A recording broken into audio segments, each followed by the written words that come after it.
नमस्कार दोस्तों, स्वागत है आपका हमारे चैनल चार जागेंद्र मिश्रा में। 7 अक्टूबर से 14 अक्टूबर तक बना दिव्य दुर्लभ महाशुभ संयोग। नवरात्रि में रोज चुपचाप दीपक में डाल दें ये एक चीज, पूरे साल जमकर पैसा आएगा, मिट जाएगी वर्षों पुरानी गरीबी।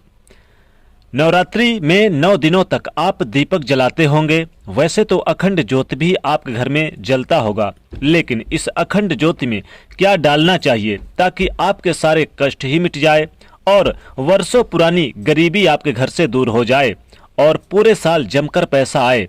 तो क्या चीज डाल दे दीपक में?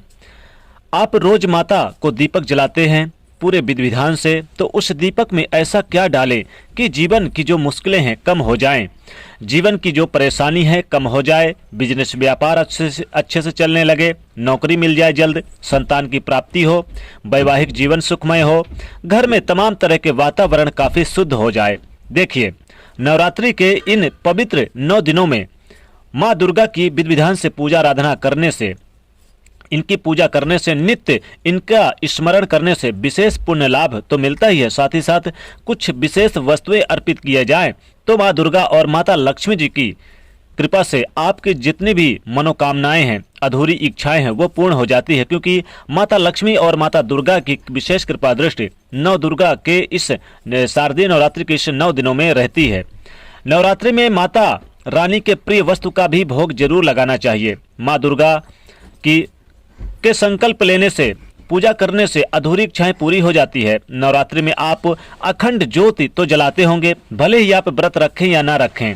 अगर आप माता रानी को प्रसन्न करना चाहते हैं तो आप 9 मिट्टी के दीपक में अखंड ज्योति जलाएं। अगर विशेष मनोकामनाएं हैं तब जलाइए। अगर आपकी कोई विशेष मनोकामनाएं हैं और बड़ी मनोकामना है, अगर आप चाहते हैं तो माता रानी के सामने 9 अखंड ज्योति 9 दिनों तक आप जलाएं और अखंड ज्योति जलाएंगे। अगर आपके पास सामर्थ्य है तो आपकी सारी मनोकामनाएं पूरी होंगी और वर्षों पुरानी मिट जाएगी गरीबी। लेकिन जब इन 9 दीपों में, जो 9 दीपक आपने जलाए हैं अखंड, इसमें आपको एक एक या फिर 2-2 लौंग भी डाल देना है। ध्यान रखिएगा, 2-2 लौंग डाल के दीपक जलाइए अखंड, तब जाके आपकी मनोकामनाएं अतिशीघ्र पूरी होंगी। लेकिन जब बहुत बड़ी मनोकामना हो तभी, नहीं तो आप एक दीपक भी जला सकते हैं। पूरे 9 दिनों तक एक दीपक अखंड जलाएं। अगर सामर्थ्य है तो जलाइए और उसमें 1 लौंग डाल लिए और इलायची के कुछ दाने डाल दीजिए।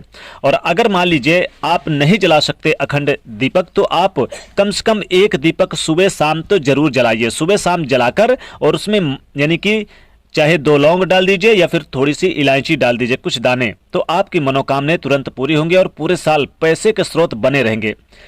कैसी भी मनोकामना हो, कितनी भी विपदा हो, कैसी भी परेशानी हो, वो समाप्त हो जाएगी। जब भी संकल्प लें, हाथ में पानी लेकर ही करें या फिर गंगा जल लेकर करें। और विशेष मनोकामनाओं की पूर्ति के लिए आप माता जी को लाल पुष्प अर्पित करें, जो कि सबसे प्रिय वस्तु होती है माता को। लाल चुनरी में लाल पुष्प, और आप यानी कि एक लाल फल, चाहे अनार हो या फिर लाल सेव, आप इनको भी अर्पित कर सकते हैं माता जी के सामने। माता जी के सामने जब दीपक जलाएं तो सुबह पहले क्या करें कि ब्रह्म मुहूर्त में उठ के और फिर स्नान वगैरह से निवृत्त होकर पूजा स्थल पर जाएं, लाल पुष्प लेकर जाएं, लाल फल, लाल वस्त्र वगैरह लेकर जाएं, लाल चंदन सिंदूर वगैरह लेकर जाएं, माता को सिंदूर लगाएं और आप एक दीपक जलाएं और फिर आप पूजा आराधना करके ओम दुम दुर्गाय नमः मंत्र का जाप करें और उस दीपक में 2 लौंग जरूर डाल दें। फिर इसके बाद पूजा आराधना करें। यानी कि दीपक में यही एक चीज चुपचाप डालना, किसी को बोलना नहीं है। जब आप ये लौंग डालेंगे दीपक में तो किसी से बात नहीं करना है। फिर आप पूजा आराधना करें, माता के मंत्रों का जाप करें।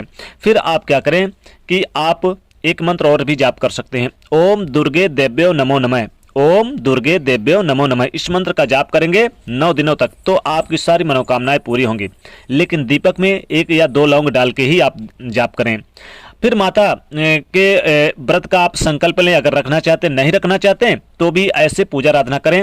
आप कन्याओं को भोजन खिलाएं इस नवरात्रि के दिनों में, गरीब निर्धन को दान करें और विशेष वस्तुओं का दान करें, जैसे कि आप इस दिन वस्त्र का दान करें, अन्न का दान करें और खासकर कन्याओं को भोजन खिलाएं। पंचमी के दिन, नवमी के दिन देखिए, जब आप कन्याओं को भोजन खिलाते हैं तो उन्हें भरपेट खिलाएं, खीर पूड़ी हलवा सब कुछ खिलाएं और उनको खाने में आप यानी कि जाते वक्त यानी कि उनको फल जरूर दे दीजिए, यानी कि सेव है, अनार है, ये काफ़ी अच्छा माना जाता है। अब आप चूंकि नवरात्रि के दिनों में विशेष तौर पर दीपक जलाते हैं, तो आप अपने मुख्य दरवाजे पर भी आप दीपक जरूर जलाइएगा। ध्यान रखिएगा, शाम के समय आप नवरात्रि में रोज प्रत्येक दिन, यानी कि नवरात्रि में रोज आपको यह दीपक जलाना है। अब चूंकि 7 अक्टूबर से शुरू हो चुकी है नवरात्रि और ये 14 अक्टूबर तक चलेगी, तो आपको इसमें रोज शाम के समय एक दीपक जलाना है। दीपक में 2 लौंग डाल के ही जलाइए, और 2 लौंग डाल के जलाने के बाद जीवन की जो भी परेशानियां हैं वो भी समाप्त हो जाएंगी और खुशहाली आपके घर में आएगी। और आप पूजा स्थल पर भी सुबह शाम दीपक जलाएं। आप जब भी ब्रह्म मुहूर्त में उठें तो माता का स्मरण करते हुए उठें और अखंड दीपक का आप दर्शन जरूर करें। जो आपने अखंड दीपक जलाए, मान लीजिए अगर आपने अखंड दीपक जलाया हुआ है, तो आप जब ब्रह्म मुहूर्त में उठेंगे तो पहले दीपक का दर्शन करें और दीपक को प्रणाम करें, साष्टांग प्रणाम करें, माता दुर्गा को प्रणाम करें, फिर नहा धोकर स्नान वगैरह करके फिर आप, यानी कि रोज, ध्यान रखिएगा, रोज इस दीपक में आपको 2 लौंग जरूर डाल देना है। तो सारी मनोकामनाएं या तो शीघ्र पूरी करेंगी माता, पूरे साल जमकर पैसा आएगा। और चुपचाप डालना है आपको, या फिर लौंग नहीं, साबुत, देखिए आपको साबुत लौंग डालना है, कटी फटी नहीं डालना है, फूल वाली, या फिर आप उसमें इलायची भी डाल सकते हैं। जीवन की जो बहुत ज़्यादा परेशानियां बढ़ गई है, मान लीजिए आपको लगता है कि कष्ट ही कष्ट है, तब क्या करेंगे? तब दीपक में 1 रुपए का सिक्का या 2 रुपए का सिक्का या फिर 5 रुपए का सिक्का डाल दें दीपक में चुपचाप। और नवरात्रि में रोज एक एक, यानी कि आप, चूंकि दीपक बड़ा अगर होगा तो आप डालेंगे, नहीं तो एक ही दीपक को क्या करें कि आप रोज इस दीपक में 1 रुपए का सिक्का डाल के फिर इसे दूसरे दिन आप, यानी कि सुबह धोकर और बढ़िया से गंगा जल छिड़काव करके फिर से इसे डाल दीजिए। और 9वें दिन इसको आप अपने कीमती खजाना जहां रखते हैं सामान, वहां पर रख दें जहां आपका कीमती खजाना पड़ा हुआ है। फिर देखिए कैसे चमत्कार होता है आपके घर में, पूरे साल जमकर पैसा आएगा, खूब बरकत होगी, मिट जाएगी वर्षों पुरानी गरीबी। तो दोस्तों ये छोटा सा उपाय जरूर करें। दोस्तों वीडियो को लाइक करें, ज़्यादा से ज़्यादा शेयर करें, चैनल को सब्सक्राइब करें। जय माता दी।